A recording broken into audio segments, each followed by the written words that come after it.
மோசேயின் மூத்த சகோதரரான ஆரோன் விவிலிய வரலாற்றில் ஒரு முக்கியமான இடத்தை பிடித்துள்ளார். எகிப்திலிருந்து வெளியேறிய கதையில் ஒரு துணை கதாபாத்திரத்தை விட இஸ்ரவேலர்களின் மத அடையாளத்தை வடிவமைப்பதில் அவர் முக்கிய பங்கு வகித்தார். அவரது வாழ்க்கை நம்பிக்கை, தலைமை மற்றும் மனித இயல்புகளின் சிக்கல்கள் நிறைந்த ஒரு கட்டாய கதையாகும். எகிப்திலிருந்து வெளியேறியதில் அவர் வகித்த பங்கு முதல் இஸ்ரவேல் ஆசாரியத்துவத்தை நிறுவியது வரை ஆரோனின் பயணம் முக்கியமான தருணங்களால் நிறைந்துள்ளது. ஆரோனின் பயணம் மனித பலவீனத்தையும் தெய்வீக கிருபையையும் ஒரே நேரத்தில் வெளிப்படுத்துகிறது. அவரது பங்களிப்பு இல்லாமல் இஸ்ரவேலின் ஆன்மீக அடித்தளம் வேறுபட்டதாக இருந்திருக்கும். ஆரோன் சுமார் 80 வயதில் எகிப்தில் வாழ்ந்த ஒரு சாதாரண மனிதராகவே முதலில் அறிமுகப்படுத்தப்படுகிறார். அவர் தனது மக்களின் துன்பத்தையும் அடிமைத்தனத்தையும் அமைதியாக அனுபவித்தார். எகிப்தியர்களின் கடுமையான ஒடுக்குமுறையின் கீழ் தனது மக்களின் துயரத்தைக் கண்டு அவர் ஆழ்ந்த கவலை கொண்டிருந்தார். அவரது இதயம் இஸ்ரவேலரின் விடுதலைக்காக ஏங்கியது. மோசே நாடு கடத்தப்பட்டதிலிருந்து திரும்பி வந்தபோது ஆரோனின் வாழ்க்கை வியத்தகு முறையில் மாறியது. கடவுள் மோசேயை அழைத்தபோது மோசே தனது பேச்சில் தடுமாற்றம் உள்ளதாக கூறினார். அப்போது கடவுள் ஆரோனை மோசேயின் பேச்சாளராக தேர்ந்தெடுத்தார். ஆரோனின் நாவன்மை கடவுளின் திட்டத்தை இஸ்ரவேல் மூப்பர்களுக்கு தெரிவிக்க உதவியது. அவர் கடவுளின் செய்தியை துணிச்சலுடன் அறிவித்து இஸ்ரவேலரின் விடுதலைக்கான தெய்வீக திட்டத்தை வெளிப்படுத்தினார்.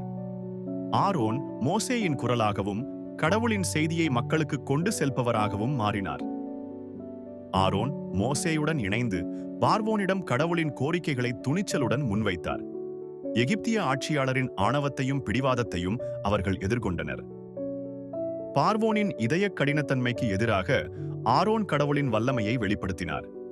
அவர் மோசேயுடன் சேர்ந்து எகிப்தின் மீது வந்த பயங்கரமான வாதைகளை நேரில் கண்டார். சில வாதைகளை தொடங்குவதற்கான அடையாளச் செயல்களில் ஆரோன் தீவிரமாக பங்கேற்றார். அவரது கோல் பாம்பாக மாறியது, நைல் நதி இரத்தமாக மாறியது போன்ற அற்புதங்கள் நிகழ்ந்தன. பஸ்கா பண்டிகையின் தயாரிப்புகளில் அவர் முக்கிய பங்காற்றினார். இஸ்ரவேலர்களை இறுதிவாதையிலிருந்து காப்பாற்றிய சடங்கில் அவர்களுக்கு வழிகாட்டினார். ஆரோன் மோசேயின் வலது கரமாக செயல்பட்டு இஸ்ரவேலரின் விடுதலை பயணத்தில் ஒரு முக்கிய பங்கை வகித்தார். அவரது விசுவாசமும் கீழ்ப்படிதலும் இஸ்ரவேலரின் மீட்புக்கு வழிவகுத்தன. சீனாய் மலையில் மோசேயுடன் இணைந்து ஆரோன் நியாயப்பிரமாணம் கொடுக்கப்படுவதைக் கண்டார். கடவுளின் மகிமையையும் பிரசன்னத்தையும் அவர் நேரடியாக அனுபவித்தார். இருப்பினும் பொன் கன்றுக்குட்டி சம்பவத்தில் அவர் ஒரு பெரிய தோல்வியை சந்தித்தார். பொறுமை இழந்த இஸ்ரவேலர்களின் அழுத்தத்திற்கு அடிபணிந்து பொன் கன்றுக்குட்டியை உருவாக்கினார்.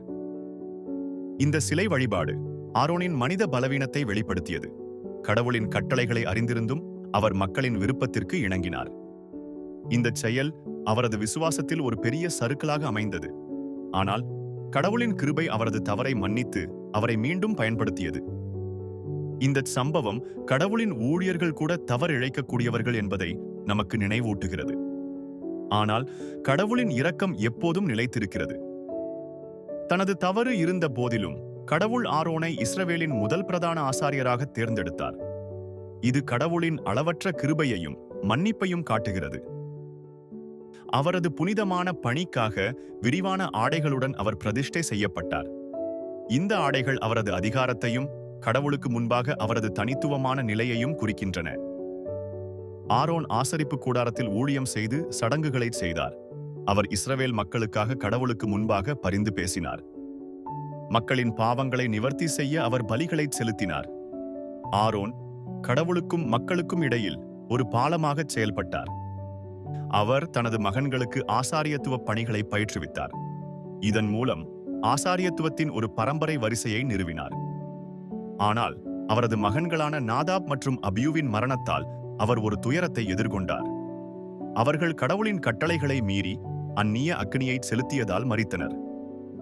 இந்த சம்பவம் கடவுளின் பரிசுத்த தன்மையையும் அவரது கட்டளைகளுக்கு கீழ்ப்படிதலின் முக்கியத்துவத்தையும் வலியுறுத்துகிறது. ஆரோன் இந்த துயரத்தை அமைதியாக ஏற்றுக்கொண்டார்.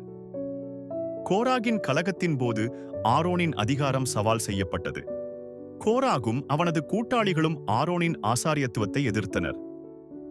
ஆனால் ஆரோனின் கோல் துளிர்த்து பூத்து பாதாம் பழங்களை கொடுத்ததன் மூலம் கடவுள் தனது தேர்வை அற்புதமாக உறுதிப்படுத்தினார்.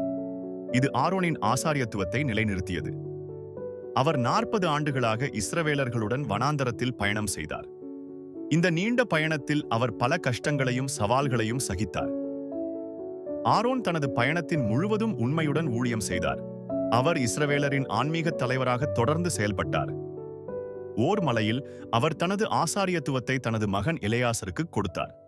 இது ஆசாரியத்துவத்தின் தொடர்ச்சியை உறுதிப்படுத்தியது. அவரது வாழ்க்கை ஓர் மலையில் முடிவுக்கு வந்தது. இஸ்ரவேலர்கள் அவரது மரணத்திற்காக 30 நாட்கள் துக்கம் அனுசரித்தனர். அவர்கள் அவரது பங்கை அங்கீகரித்து அவரது இழப்பிற்காக ஆழ்ந்த துக்கம் அடைந்தனர். ஆரோனின் மரணம் ஒரு சகாப்தத்தின் முடிவை குறித்தது. ஆரோனின் கதை மனித பலவீனத்திற்கும் தெய்வீக கிருபைக்கும் ஒரு சான்றாகும். அவர் ஒரு மனிதராக தவறுகள் செய்த போதிலும் கடவுள் அவரை பயன்படுத்தினார். அவர் ஒரு செயல் வீரர், ஒரு தலைவர், ஒரு பேச்சாளர் மற்றும் ஒரு ஆசாரியர். அவரது வாழ்க்கை பல பரிமாணங்களை கொண்டது. அவரது பயணம் வெற்றிகளையும் தோல்விகளையும் கொண்டிருந்தது. இந்த இரண்டும் அவரது குணாதிசயத்தை வடிவமைத்தன. இஸ்ரவேல் தேசத்தின் உருவாக்கத்தில் அவர் ஒரு முக்கிய பங்கை வகித்தார். ஆசாரியத்துவத்தின் ஸ்தாபனம் அவரது மிக முக்கியமான பங்களிப்பாகும்.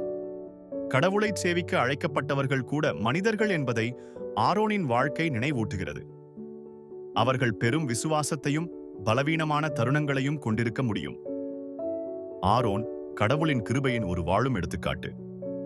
அவரது கதை நம்முடைய குறைபாடுகளுக்கு மத்தியிலும் கடவுள் நம்மை பயன்படுத்த முடியும் என்பதை உணர்த்துகிறது. அவரது மரபு இஸ்ரவேலின் ஆன்மீக வரலாற்றில் அழியாத முத்திரையை பதித்துள்ளது. ஆரோன் ஒரு உண்மையான விவிலிய நாயகன்.